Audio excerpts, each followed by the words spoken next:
Hey, Recovery Warriors. This is Marcy Anderson Evans. I am a nutrition therapist in Cambridge, Massachusetts. This is my second post for Recovery Warriors, and I'm really glad to be back. My first post was all about being savvy with your social media.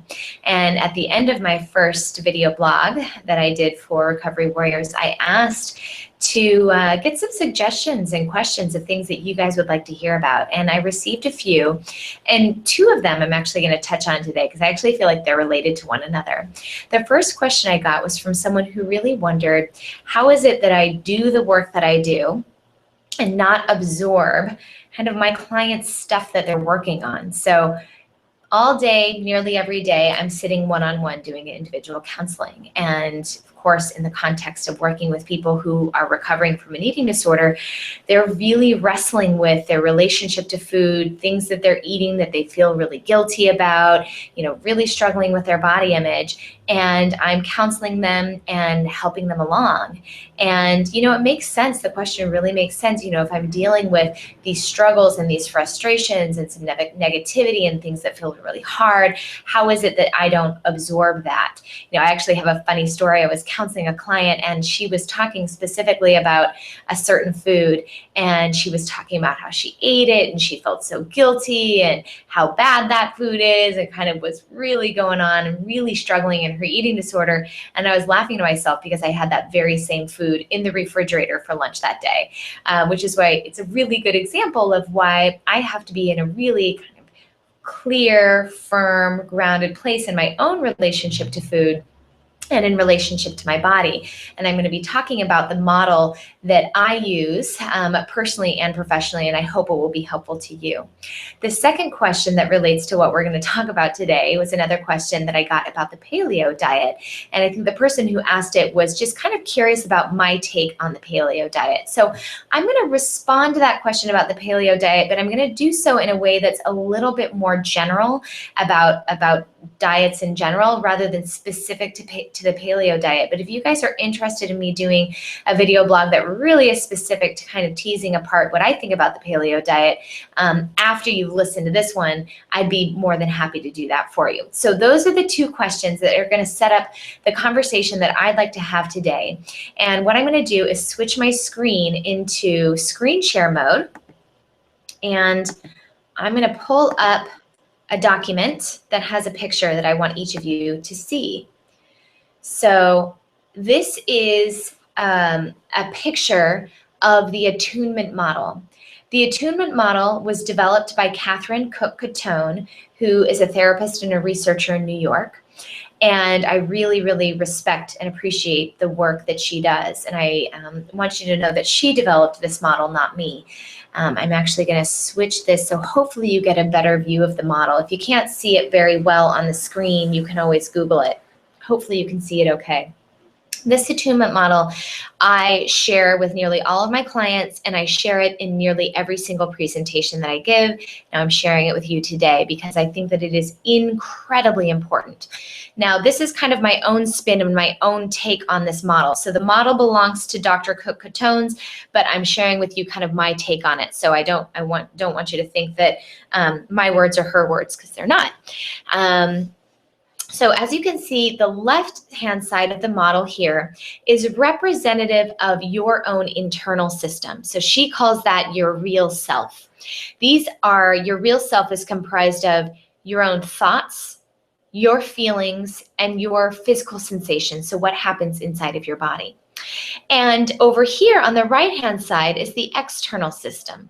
She calls that the ecological context, which sounds a little bit fancy schmancy to me, but things that are happening outside of you, but that certainly affect you. This could be relationships, family, friends, things in your community, your job, your colleagues, and also culture, right? So all of these things have a relationship to one another, and the lines that kind of go through here, almost like this infinity signal or symbol, excuse me, is meant to represent the way in which these things are in relationship to one another, influence one another, to comprise what we call, or what she calls, your representation of self, or your authentic self. Now, what tends to happen in the course of an eating disorder, in the course of a lot of dieting, or just in the course of being overly preoccupied with what's happening outside of you, is that your authentic self does become a bit almost kind of co-opted, we can say. We can imagine the eating disorder belonging somewhere outside here with bits of yourself and a lot of the external system. In every single client that I sit down with, what I notice is that their own thoughts, feelings, beliefs, and body sensations are diminished, and it's overcompensated by much too high of a volume of things happening outside of them. Now, this relates so well to the world of nutrition. In the world that we live in culturally, we are taught really that we cannot be trusted, that we have to be told what to eat in very explicit ways, and that we need to follow rules. And the idea behind that is really implicitly saying, because you don't know how to feed yourself and you can't be trusted. So what happens is that our beliefs become shut down and diminished and not really appreciated. And in the context certainly of an eating disorder, our emotions, our feelings become distanced and dissociated from. The thoughts get kind of co-opted by the eating disorder voice and belief system. And there's real dissociation from what's happening inside of the body and the cues of the body.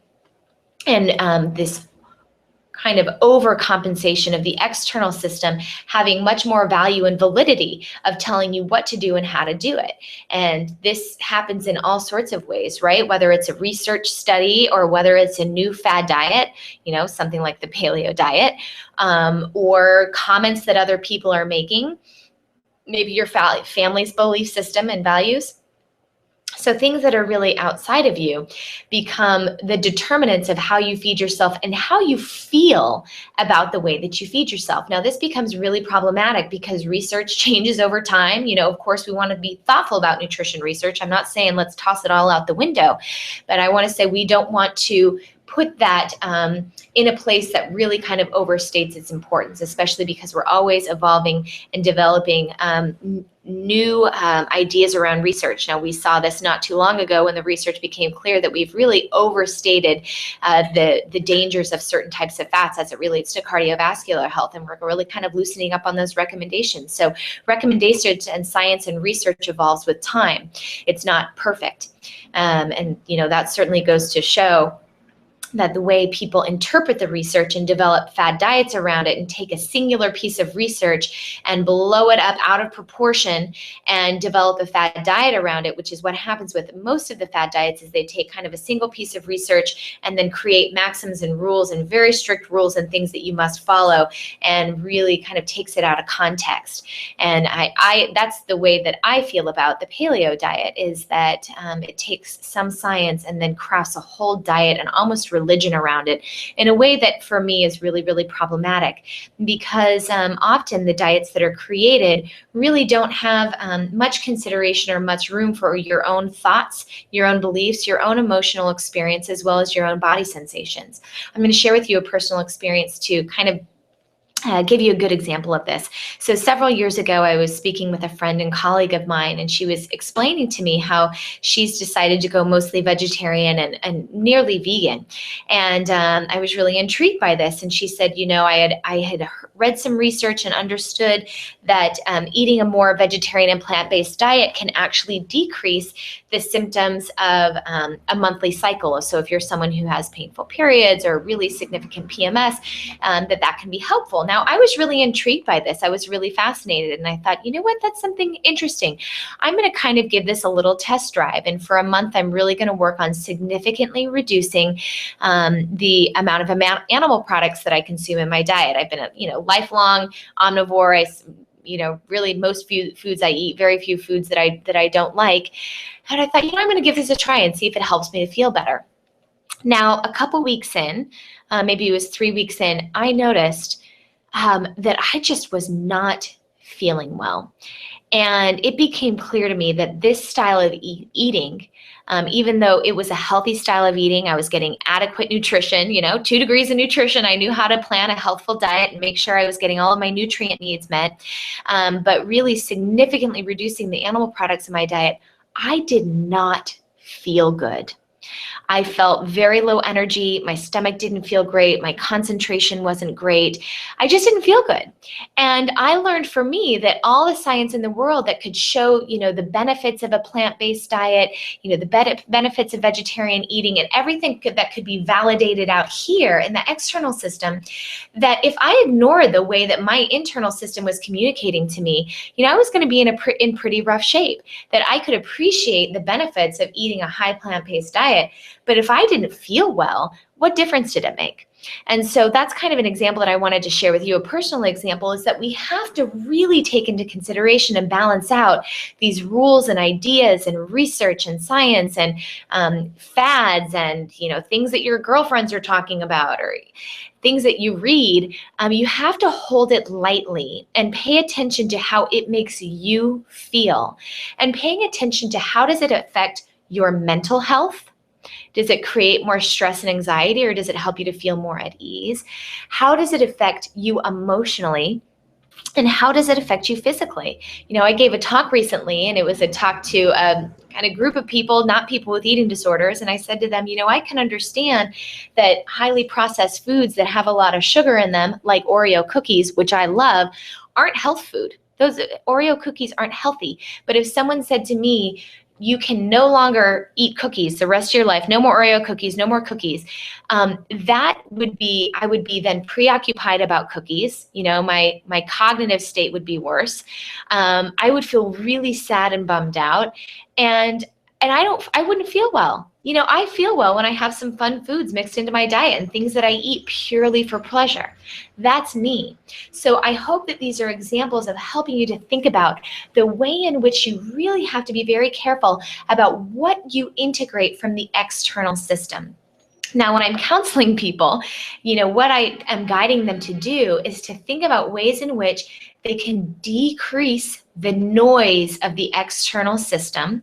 And then I'll say the caveat is me. Please don't diminish my voice, because my job as their counselor and partner is to help them tune into their internal system and help them pay more attention to their thoughts, creating thought patterns that are healthier and more helpful, and more grounded in reality.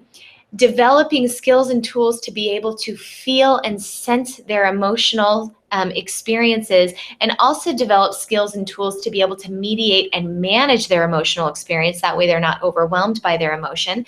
And that's important. That's what happens in your support in your eating disorder recovery and therapy more specifically. And then also really the job of a skilled nutrition therapist is going to help you get in touch with learning how to listen and appropriately respond to your body. So one of the things that I want you to think about in the context of this video blog is to think about what external things creates tension, anxiety, stress, noise that you need to turn down the volume of. What do you need to hear a little bit less of? Maybe you need to read fewer online blogs. Maybe you need to delete your Instagram account. Maybe you need to just take a little bit of a pause and maybe make some agreements with family members or friends that you're not going to talk with them about things related to nutrition and diet and exercise, because it's just a little bit too much noise. And that you're going to work on healing your internal system. And maybe you can do that on your own. And maybe you need to bring on some people that you trust, whether it's an individual therapist or a skilled dietitian, and really work on strengthening your own internal system so you can feel strong and grounded. It's that example of when I have a client talking about how guilty they felt about eating pizza, and maybe later that night I'm having pizza for dinner, that I am so strong and grounded and clear that I don't worry about eating pizza. I know how to eat pizza in the context of a healthful diet, and I can listen to how hungry I feel, and I know how much pizza to feed my body. That doesn't sway me, that I feel grounded in my internal system, and then I can select and choose, what do I let in from my external system that really feels like it sustains and supports my healthy self? And what do I say no thank you to? I'm not going to read, Women's Health. I don't think that's a great magazine, and I think it has a lot of misinformation, and it is, looking at all the pictures of airbrushed women does not make me feel great about my body. So I'm not going to read it. I'm not going to subscribe to it. But maybe there is, a really fantastic dietitian who knows about gut health, and I'm really interested in that topic. And maybe I'm going to listen to what she has to say. But you have to determine and trust your own internal instincts around how much do you need to quiet down your external system so you can increase the volume on your internal system, heal that internal system, and then go back to decide what things will you take from the external world and what will you allow in, and what will you say no thank you to. So I hope that this has been a helpful and clarifying video blog, and I hope that you will take some time to do some journaling and some real thinking about some adjustments that you need to make so that as you think about your own authentic self, it's becoming, healthier and stronger and really built on firm ground. So I want to thank you for listening. I, again, hope that this has been a useful video blog to you as you think about using the attunement model in developing a healthier relationship to food and nutrition and your body.